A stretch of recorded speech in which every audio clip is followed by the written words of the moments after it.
کیا عقل حیوانی طاقت سے زیادہ خطرناک ہتھیار ہو سکتی ہے؟ چلیں آج ایک قدیم کہانی میں اس بات کو سمجھنے کی کوشش کرتے ہیں کہ کس طرح ایک لڑکی ہما نے صرف اور صرف اپنی ذہانت کا استعمال کر کے بڑی بڑی سلطنتوں کو گھٹنے ٹیکنے پر مجبور کر دیا۔ یہ کہانی ہے عقل کو ایک ہتھیار کے طور پر استعمال کرنے کی۔ تو پھر سوال یہی ہے کہ کیا واقعی ایک کہانی تلوار سے بھی زیادہ طاقتور ہو سکتی ہے؟ آئیے اس سوال کا جواب ڈھونڈتے ہیں۔ تو اس کہانی کی شروعات ہوتی ہے جزیرہ شمبر سے۔ یہ ایک ایسی سرزمین ہے جو اپنی بے پناہ دولت کے لیے مشہور ہے۔ کہا جاتا ہے کہ یہاں جادوئی مچھلیاں چاندنی راتوں میں ساحل پر قیمتی پتھر اور موتی اگلتی ہیں، لیکن ظاہر ہے جہاں اتنی دولت ہو وہاں خطرہ بھی منہ کھولے کھڑا ہوتا ہے۔ اب کہانی کا پہلا حصہ شروع ہوتا ہے ایک پراسرار آمد سے۔ ایک لڑکی لکڑی کے تختے پر بہتی ہوئی اس جزیرے پر پہنچتی ہے اور اس کا نام ہے ہما۔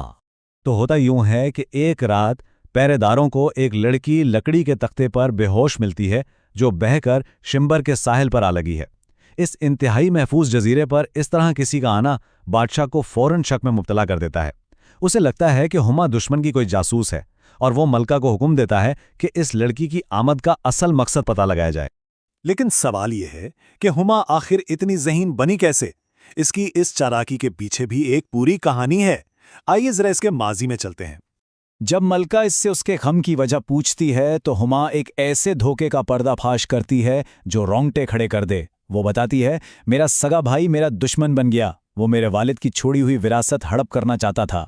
بس یہی وہ دھوکہ تھا جس نے اسے اپنی عقل کو ایک ہتھیار بنانا سکھا دیا۔ اور یہاں ہما کی ذہانت کا اصل کمال دیکھنے کو ملتا ہے۔ اس نے اپنے لالچی بھائی کو بے نقاب کرنے کے لیے ایک شاندار قانونی جال بچھایا۔ سب سے پہلے اس نے بادشاہ سے فریاد کی کہ ایک نوجوان جس سے وہ محبت کرتی ہے اس سے شادی کرنے سے انکار کر رہا ہے۔ اس پر بادشاہ نے اس نوجوان کو، جو دراصل اس کا بھائی تھا، حکم دیا کہ وہ ہما سے شادی کرے۔ اب بھائی کے پاس اس حرام رشتے سے بچنے کے لیے کوئی چارہ نہیں تھا سوائے یہ اعتراف کرنے کے کہ ہما اس کی بہن ہے، اور اسی کے ساتھ اس کا پچھلا جھوٹ بھی پکڑا گیا کہ وہ صرف ایک خادمہ تھی۔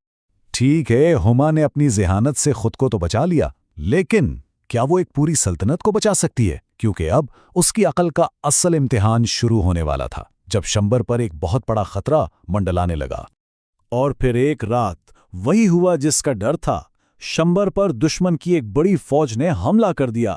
جزیرے کو بہت نقصان پہنچا اور حالانکہ وفادار سپاہیوں نے دشمن کو پیچھے دھکیل دیا، لیکن بادشاہ اور ملکہ دونوں سخت مایوسی میں ڈوب جاتے ہیں کیونکہ وہ جانتے تھے کہ دشمن پھر آئے گا۔ ایسے ناامیدی کے عالم میں ہر کوئی ایک فوجی منصوبے کی توقع کر رہا تھا، لیکن ہما نے کچھ بالکل الگ کیا۔ اس نے کوئی منصوبہ نہیں بلکہ ایک کہانی سنائی، کووں اور الوؤں کی۔ یہ سننے میں تو بچوں کی کہانی لگتی ہے، لیکن اس کے اندر جنگ جیتنے کا ایک پورا راز چھپا ہوا تھا۔ اس کہانی میں جب الو حملہ کرتے ہیں تو کووں کی ایک کونسل بیٹھتی ہے۔ ان کے وزیر دو بیکار سے مشورے دیتے ہیں۔